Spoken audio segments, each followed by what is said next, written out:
Ustadz, kalau untuk ayahnya sendiri nih Pak Ustadz nih, ternyata menurut dari Bu Eda ya, tidak adil juga dalam hal memberikan nafkah untuk kebutuhan sehari-hari. Ya, jadi adil itu kalau dalam ketentuannya itu ada beberapa fase adil. Dia harus bersikap adil pada dirinya sendiri sebagai seorang suami yang bertanggung jawab gitu untuk adil. Yang kedua adil dalam memberikan waktu. Harus sini 2 hari, sini 2 hari, 3 hari, 3 hari. Yang ketiga adil dalam memberikan nafkah lahir maupun batin, termasuk kepada anak-anaknya. Yang keempat adil dalam memberikan kasih sayang dan perhatian. Ini adalah beberapa bentuk-bentuk keadilan yang harus dilakukan kepada seorang suami yang melakukan poligami. Kalau dia tidak bisa melakukan ini, berarti dia sudah terjebak pada sikap dolim. Bu Eda seberapa bersaudara? Saya bersaudara 8. 8 bersaudara. Ini dari ibu dan ayah yang seayah seibu? Iya. Seayah seibu 8 bersaudara. Kalau dari yang istri muda punya anak berapa? Punya anak 1. 1. Terus status ayah sama ibu gimana sekarang? Sekarang sudah bercerai. Boleh tahu penyebab cerainya apa? Yaitu karena ayah saya tidak bisa adil gitu. Karena dia lebih mementingkan istri mudanya ketimbang ibu saya gitu. Yang mengajukan cerai siapa? Ibu saya, karena mungkin sudah tidak tahan kan dengan perlakuan ayah saya yang ya KDRT juga gitu. Ya, makanya mungkin pengadilan meloloskan permohonan ibu ya Pak Ustadz ya. Dan itu dalam salah satu qaul ulama yang mengatakan bahwa ketika istri merasa diperlakukan tidak adil dan didolimi oleh suami yang melakukan poligami, maka dia bisa meminta cerai. Nah, saya penasaran sama ibu sendiri nih, sikapnya ibu sendiri gimana ya setelah tahu suaminya sering menikah begitu? Awalnya gimana sebelum bercerai? Tetap nerima atau? Ya awalnya sih nerima, tapi lama-kelamaan ya namanya sering disakiti ya, akhirnya kita bercerai juga. Nah, kalau buat Ibu Eda sendiri menyikapi perilaku ayah kayak gitu gimana? Ya karena saya melihat perlakuan ayah saya seperti itu sama ibu saya, akhirnya saya merasa benci dengan ayah saya. Jadi saya punya motivasi untuk menjadi seorang pelakor,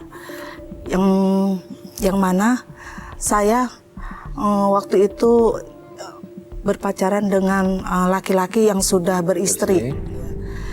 Karena saya ingin mereka itu juga merasakan sakit hati apa yang dirasakan oleh ibu saya.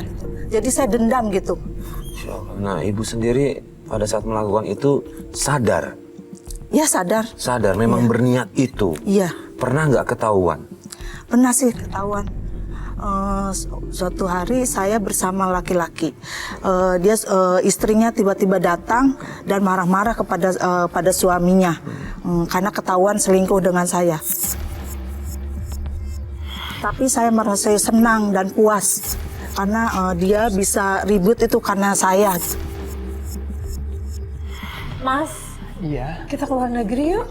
Iya nanti ya, kalau pas istri nggak ada ya.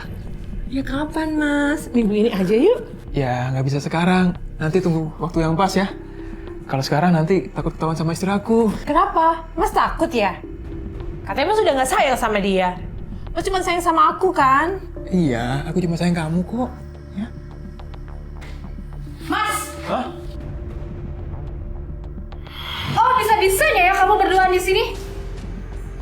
Mbak siapa ya? Main masuk rumah orang aja sembarangan. Saya istri sahnya.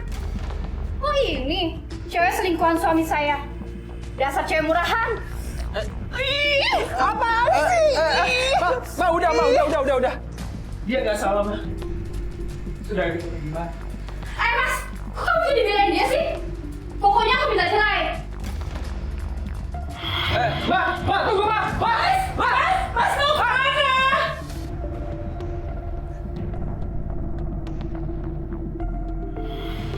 Pak Ustadz, ini dampak dari apa yang orang tua lakukan berdampak ke anak-anak, jadi ada rasa dendam di situ. Jadi justru malah ini berantai. Iya. Ini artinya mata rantai dendam dan kedoliman.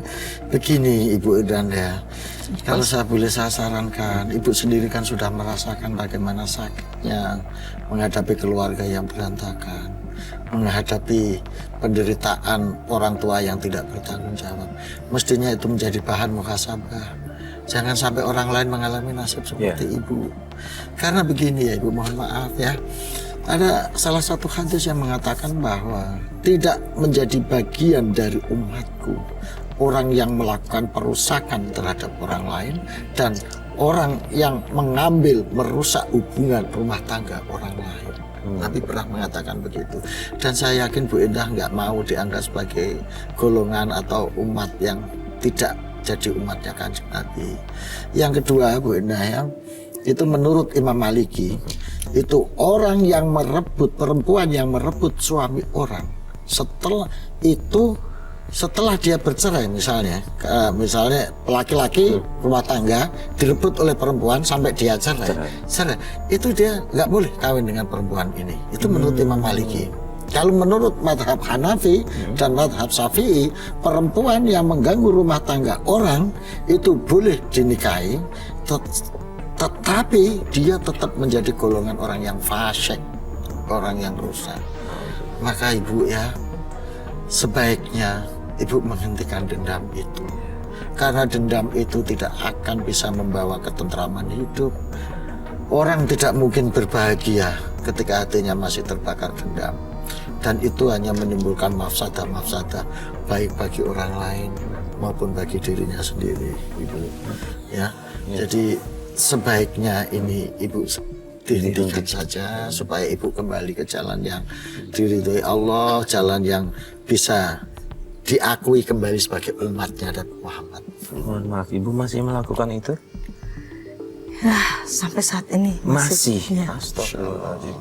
Coba Bu, dihentikan sih kalau menurut saya. Ibu kan datang ke tawakal niatnya baik. Sebenarnya kan Ibu tahu ya apa yang Ibu lakukan salah, betul nggak? Iya, coba aja pelan-pelan dicoba lagi. Nah, saya masih mau tanyain lagi adalah gini. Ibu melakukan ini, ibunya Ibu Eda tahu nggak? Ibu saya nggak tahu sih, karena saya kalau seandainya nanti ibu saya tahu, nanti takutnya jadi pikiran ibu saya juga, nanti malah ya pokoknya saya nggak mau nambah beban ke ibu saya gitu. Biar aja saya melakukan ini untuk membalas sakit hati dari ibu saya, biar saya yang melakukan ini. Ibu Eda pernah nggak terbersit gitu kalau suatu hari karena Ibu Eda tahu ini salah, Ibu Eda akan menerima akibatnya? Pernah nggak terbersit itu? Ya, saya tahu. Saya waktu itu saya juga kepikiran ingin berhenti ya.